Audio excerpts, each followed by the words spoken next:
Welcome back. The baseball team took on Hartford last week at Earl Lorden Field, one of the first games when they got to finally prepare that field for baseball in Amherst. Our own Tommy Colludi was there, and he has the story. Beautiful day for baseball at Earl Lorden Field as the Minutemen took on the Hartford Hawks this past week. Big story in this game was Kyle Venditti, who struck out 7 Hawks, his best performance of the season. Another impact player, to no surprise, was senior Kyle Addy, who roped one down the line for an RBI double here. Addy is currently batting .347 and has 12 RBIs. He's shown time and time again that he loves to be that guy at the plate with runners in scoring position. And then in the 7th, you're in trouble. When I step up in the spot, I'm gonna burst that bubble. Brandon Walsh, the best walk-up music in the game, the designated hitter for the Minutemen, hits a towering 370-foot double, drives in 2 runs, and puts the Minutemen up 4-1. The Hawks strike back in the 8th as Bryce Mahar struggles to come up with a clean lead, allowing the Hawk from second to come around and score, making the score 4-2. Later in the 8th, Ben Panunzio throws one at the knees of John Jennings. Jennings struggles to finding, allowing Hartford to come in and score 4-3. However, after a scoreless bottom of the 8th, Evan McIntosh will come in the 9th, get the save, and the Minutemen will win this one 4-3. Welcome back. We're here with our 2 experts, and that's Tommy Colludi and Tim Dennehy. Tim, I apologize. That was your little highlight package there. Tommy was, I don't know what he was doing. No harm, no foul. What was Tommy doing on that day? Well, he was accepting credit, He was accepting credit for stuff. I guess that's what he was doing. But I'm going to start with you, Tom.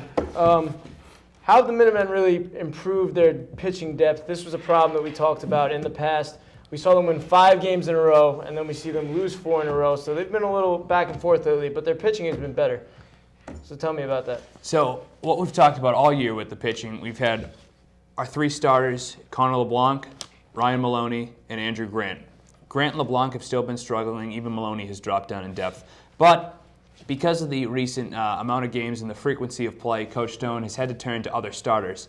And if our wonderful graphics guy, Jesse Mayfield Sheehan, could bring up our pitching graphic, we can see the difference. There were 3 new starters today, this weekend. Tim Cassidy, Ryan Venditti, and Brandon Walsh.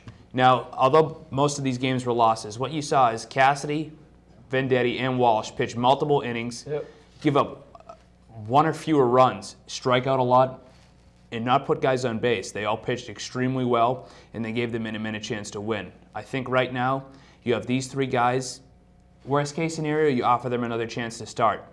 I mean, we've seen, like I said, your usual top 3 starters have struggled a bit. I say you keep throwing these guys in, give them a chance, and maybe you can find yourself a pitching rotation. Well, that looks good. At least they're going a good amount of innings. 6 was the lowest outing on that little graphic we had there, so that's good to see. The team is now, they lost a game today to UConn, which was a tough loss, part of that 4-game losing streak that we talked about. But tomorrow's a big day for the program. We have a game at Fenway Park, and it's the Beanpot Championship. These are all New England teams who play in this tournament, and UMass is in the finals. So, Tim, tell us about this game and what aspect do they really have to improve on to play well in this game? Yeah, I'm not too worried about UMass's batting at this point. I feel like, it's Fenway. I really feel like they're going to step up to the plate, figuratively and literally at Fenway Park. What I think that really needs to be on point in this game is pitching and defense. Ryan Maloney is most likely going to get the start, and he has an ERA right now of 4.3. Not great.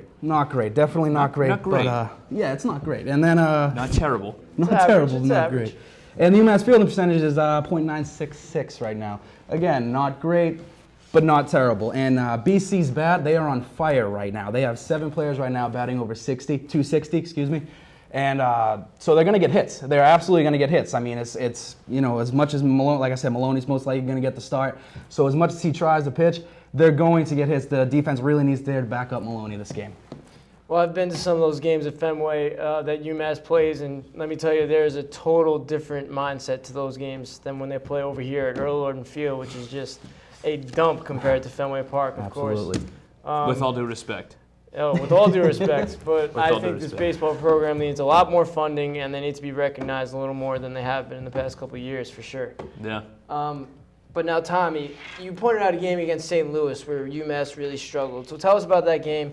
What went wrong for the Minutemen? Well, it was a 3-game set this weekend against St. Louis. That was actually the catalyst, unfortunately, behind their 4-game losing streak. If Jesse could help me out again by bringing up our other graphic, we have the St. Louis series. this is the last 5 games, sorry, but you see the 2 wins against Hartford and Central Connecticut where UMass pitched well and hit well. Then you see the St. Louis losses. Now, in the 6-0 loss, UMass was 6 for 36 at the plate and left 7 runners on base. In the 1-0 loss, UMass was 7 for 30 and left 4 runners on base. And in the 13-7 loss, they were 10 for 35 at the plate and left 8 runners on base. Chris, I've talked about Kyle Addy, Adam Picard, Vinny Schiffo, all the guys that have been really great so far this season, and the bats have kind of gone silent. You know, we've seen a trade-off between pitching and hitting. And hopefully for this Beanpot and down the stretch, we can get a good combination of both, and the team can start to be successful again heading into the A-10 tournament. Yeah, well, guys, this is definitely a big game for them. Definitely one of the biggest games of the season, so we look for the team to really step up and play better than they have in the past couple games. All right, thanks, guys. Stay tuned, and we'll be right back, and we'll be talking UMass softball. Stay tuned.